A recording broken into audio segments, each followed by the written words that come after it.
Hola, este es el segundo vídeo de la segunda unidad que lleva por título Clasificación de empresas y formas jurídicas de la asignatura de Economía de la Empresa de segundo de bachillerato.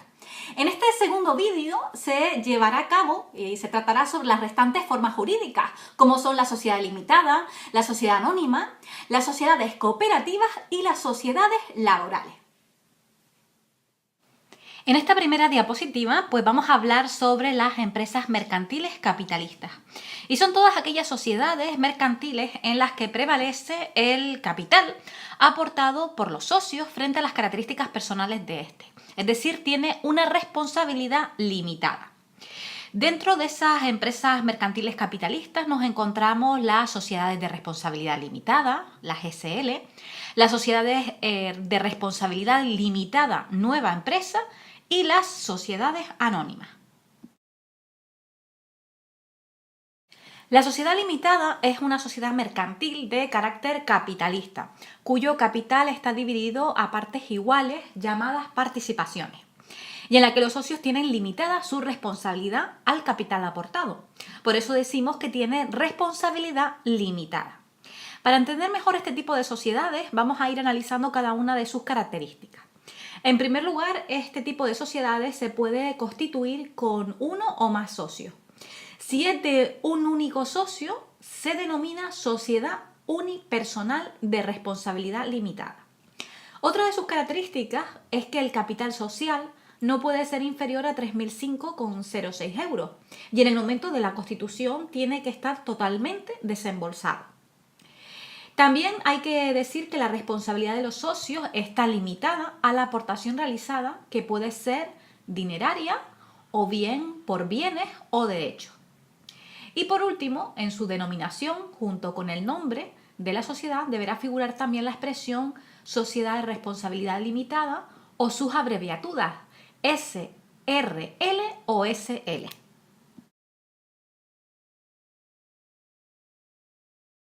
Seguimos hablando de la sociedad de responsabilidad limitada y ahora nos toca hablar de sus órganos de gobierno. Son dos, la Junta General y los administradores.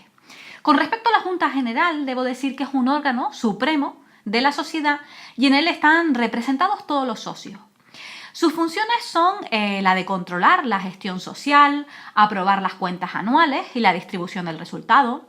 También entre sus funciones está la de nombrar a los administradores, reformar los estatutos o incluso disolver la propia sociedad. Y con respecto a los administradores, que es otro de los órganos de gobierno, pues debo decir que pueden ser socios o no y se encargan de la gestión de la empresa y de ejecutar las decisiones de la Junta General. Además, estos administradores ejercen la representación legal de la sociedad. También vamos a hablar sobre los derechos de los socios. Entre estos derechos de los socios está pues participar en el reparto de los beneficios y en el patrimonio resultante de la liquidación de la empresa. También adquirir con preferencia nuevas participaciones en caso de aumento del capital. Votar en la Junta General en función de sus aportaciones y estar informado de las actuaciones de los administradores. No podemos olvidar las ventajas o los inconvenientes de una sociedad limitada, pues sobre todo tenerlo presente a la hora de montar una empresa con estas características. Esta forma de sociedad, la sociedad limitada, está pensada para empresas pequeñas o de tipo medio y es muy frecuente, por ejemplo, en negocios de carácter familiar. Su gran ventaja es que los socios no responden con su patrimonio ante las posibles deudas de la empresa. A lo sumo pueden perder lo que aportaron, por eso estamos hablando de una responsabilidad limitada.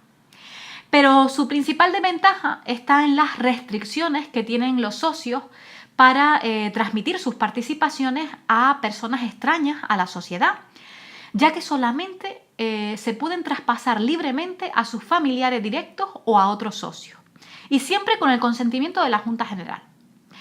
También es verdad que existen limitaciones para la ampliación de capital y todo ello puede limitar su crecimiento.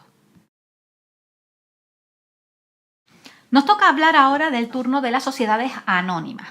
Es una sociedad mercantil, como dice aquí en la diapositiva, de carácter capitalista y cuyo capital social está dividido en partes iguales que llamamos acciones. Y la responsabilidad de los socios está limitada a la aportación realizada. Para poder entender este tipo de sociedad vamos a ir viendo cada una de sus características. En primer lugar, son sociedades capitalistas que se constituyen con aportaciones de dinero. También puede ser bienes o derechos de los socios. Y a cada socio le corresponde un número de acciones según su aportación. La segunda de las características es que el capital mínimo es de 60.101,21 euros y deberá estar totalmente suscrito, es decir, comprometida la compra de sus acciones y desembolsado al menos en un 25% en el momento de constituirse la sociedad. Otra de sus características es que la sociedad se puede constituir con uno o más socios, al igual que la sociedad limitada. Si se constituye con un único socio, la sociedad hará constar su condición de unipersonal en su denominación, como ocurría en la sociedad limitada. Los socios tienen su responsabilidad limitada al capital aportado. Es decir, solo pueden perder el dinero invertido y por tanto su patrimonio personal pues no queda comprometido. Esto ocurre lo mismo que para las sociedades limitadas. Y por último, en su denominación o razón social, junto con el nombre de la sociedad, deberá figurar la expresión sociedad anónima o su abreviatura SA. Seguimos hablando de las sociedades anónimas y ahora nos toca hablar, al igual que lo hicimos con las sociedades limitadas, de los órganos de gobierno. Esta sociedad anónima pues tiene varios órganos de gobierno y entre ellos está pues la Junta General de Accionistas. Esta Junta General de Accionistas es el órgano supremo de la sociedad en el que participan los accionistas para deliberar y decidir sobre los asuntos más importantes de la empresa, como son aprobar los estatutos, elegir a los administradores y exigirles responsabilidades, también aprobar las cuentas anuales, así como los acuerdos de transformación y disolución de la sociedad. Debo decir que esta Junta General puede adoptar varias formas, que son las que aparecen en la diapositiva. Puede adoptar pues la forma de Junta General Ordinaria, Junta General Extraordinaria o Junta Universal. Otro de los órganos de gobierno de la sociedad anónima es el Consejo de Administración o Administradores. Este es un órgano de gestión y representación de la sociedad y sus miembros son elegidos por la Junta General. Además, este Consejo de Administración o Administradores puede adoptar varias formas y son las que aparecen en esta diapositiva. La forma de unipersonal o administrador único. También pues, puede adoptar la forma de varios administradores solidarios, es decir, que cada uno por sí solo puede tomar decisiones, o bien dos mancomunados, que ambos deben tomar las decisiones por unanimidad. Y por último, otra de las formas que puede tomar es el Consejo de Administración. Esto quiere decir que los miembros de este consejo, 3 o más, elegidos por la Junta General, son los que van a gestionar y representar a la sociedad colectivamente. Y siguiendo con la explicación de las sociedades anónimas, nos toca hablar ahora de las acciones. ¿Qué son las acciones? Pues las acciones son títulos que representan una parte alícuota del capital social de la empresa y pueden ser nominativas cuando en ellas aparece el nombre del titular o al portador, si no consta el nombre del titular. Tenemos que hablar que las acciones confieren los siguientes derechos a los socios, ya que por una parte les permite pues, participar en el reparto de los beneficios, y estamos hablando del dividendo activo, y también en el patrimonio resultante de la liquidación en caso de que se disuelva la sociedad. Otra de los derechos es que tienen preferencia, por así decirlo, para adquirir nuevas acciones si se amplía el capital. También tienen derecho a votar en la Junta General en función del número de acciones que posea y también tienen derecho a estar informados de las actuaciones de los administradores de la sociedad. Debo decir que las acciones se pueden transmitir, o sea, se pueden vender libremente, salvo que los estatutos lo limiten. Con esta venta de las acciones también se transmite, por así decirlo, la condición de socio y estos derechos que hemos comentado. No podemos olvidar lo mismo que hicimos con las sociedades limitadas, de hablar sobre las ventajas o los inconvenientes que tiene este tipo de sociedades. Como ventajas, además de la responsabilidad limitada que hemos hablado, tienen las siguientes. Tienen la facilidad para vender las acciones. También es la única sociedad que puede acceder al mercado financiero con la emisión de bonos y obligaciones o incluso de cotizar en bolsa. Este tipo de sociedades anónimas también favorece la separación entre la propiedad y la gestión, lo que posibilita contratar directivos profesionales y facilita también la continuidad de la empresa con independencia de sus socios fundadores. Ahora bien, la separación entre la propiedad y dirección también puede ser una fuente de inconvenientes y de conflictos, ya que los objetivos de accionistas y directivos no siempre coinciden. Además, estos accionistas, sobre todo los minoritarios, no siempre cuentan con la información suficiente sobre la gestión de los directivos. Por eso hablamos de que este tipo de cosas pueden ser inconvenientes para este tipo de sociedades anónimas. Vamos a hablar ahora sobre las sociedades de interés social. Este tipo de sociedades se caracterizan por el hecho de que la mayoría del capital está en manos de los propios trabajadores. Y las autoridades promueven este tipo de sociedades mediante bonificaciones. Vamos a hablar sobre las sociedades laborales y las sociedades cooperativas. Con respecto a las sociedades laborales, hay que decir que puede ser una sociedad limitada o anónima, que ya hemos hablado de ella, y que el 51% del capital social o más está en manos de los trabajadores de la empresa. Además, tienen las mismas características que las sociedades anónimas y las sociedades limitadas que hemos hablado ya. Y con respecto a las sociedades cooperativas, este tipo de sociedades no buscan obtener un beneficio, sino que lo que buscan es satisfacer las necesidades que tienen en común los miembros de la cooperativa. Vamos a hablar ahora sobre las sociedades cooperativas. Las sociedades cooperativas están constituidas por personas que tienen intereses o necesidades comunes. Además, se inspiran en los principios de funcionamiento democráticos y no tienen ánimo de lucro. Pero para entender este tipo de sociedades vamos a detenernos en sus características. Son las siguientes. Se basan en la solidaridad entre los socios y en el principio democrático de una persona, un voto, con independencia de lo que haya aportado cada uno de los socios. Además, los socios aportan capital y trabajo y su responsabilidad por las deudas sociales estará limitada al capital aportado.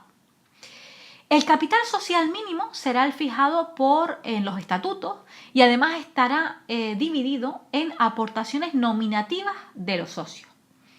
Otra de sus características, como ya hemos nombrado, es que no tiene ánimo de lucro. Y en su denominación, junto con el nombre de la sociedad, deberá figurar sociedad cooperativa o sociedad COOP. Otra de sus características, y finalmente para finalizar esta diapositiva, nombrar que estas cooperativas tributan por el impuesto sobre sociedades, pero tienen bonificaciones fiscales. Vamos a hablar ahora sobre los tipos de cooperativas que nos podemos encontrar. Y van a ser varias, según el grado de asociación o bien según el interés que une a los propios socios. Según el grado de asociación nos podemos encontrar cooperativas de primer grado y cooperativas de segundo grado.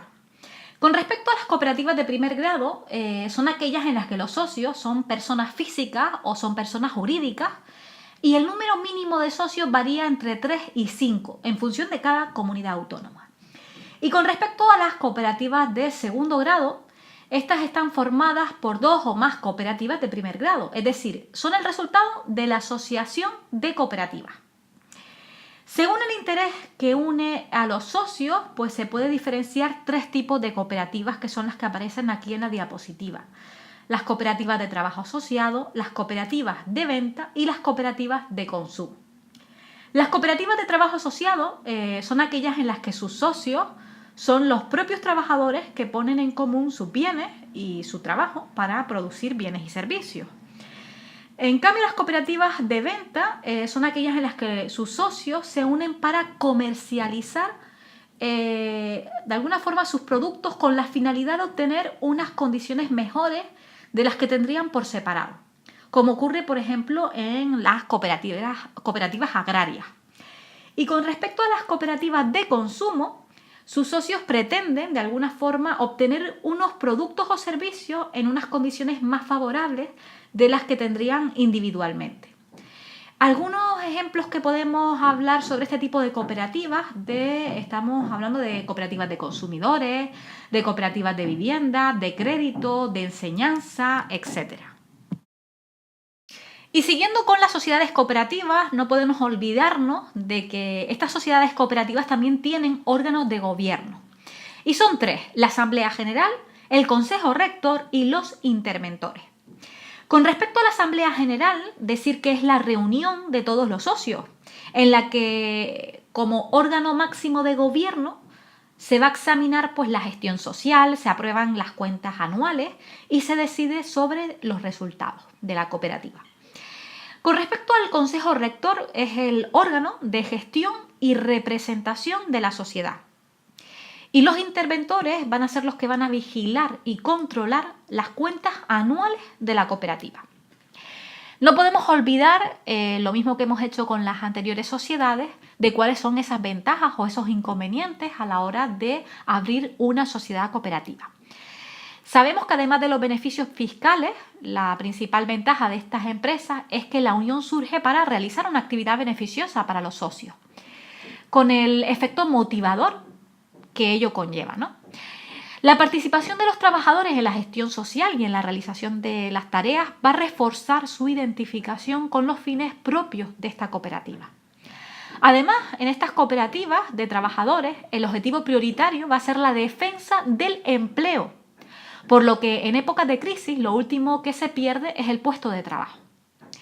Con respecto a sus inconvenientes, destaca el que los socios pueden no estar dispuestos a realizar inversiones a largo plazo que superen el tiempo que ellos prevén permanecer en la empresa. Y por último vamos a hablar sobre las sociedades laborales. Estas son sociedades anónimas o de responsabilidad limitada en la que la mayoría del capital social, al menos el 51%, que es lo que habría que poner ahí en la diapositiva, es propiedad de los trabajadores que prestan en ella pues, su servicio y cuya relación laboral es por tiempo indefinido. Para poder entender este tipo de sociedades vamos a tocar cada una de sus características. En primer lugar, existen dos clases de acciones o participaciones: de clase laboral para los socios trabajadores y de clase general para los socios no trabajadores si los hay. Otra de las características es que ningún socio puede poseer una participación superior a 1/3 del capital social. Y el número de horas anuales trabajadas por los trabajadores con contrato indefinido que no sean socios no podrá exceder del 15% del total de las horas anuales trabajadas por los socios trabajadores. Además, en este tipo de sociedades laborales es obligatoria la constitución de un fondo especial de reserva con un 10% del beneficio anual, que solo podrá destinarse a compensar posibles pérdidas. Estas sociedades gozan de beneficios fiscales, como habíamos dicho, y al igual que las sociedades cooperativas, y de otras ventajas. Entre estas ventajas pueden ser créditos subvencionados para la realización de inversiones, etc. Y por último, la responsabilidad de los socios, los órganos de administración y otras características son las mismas que rigen para las correspondientes sociedades anónimas o limitadas.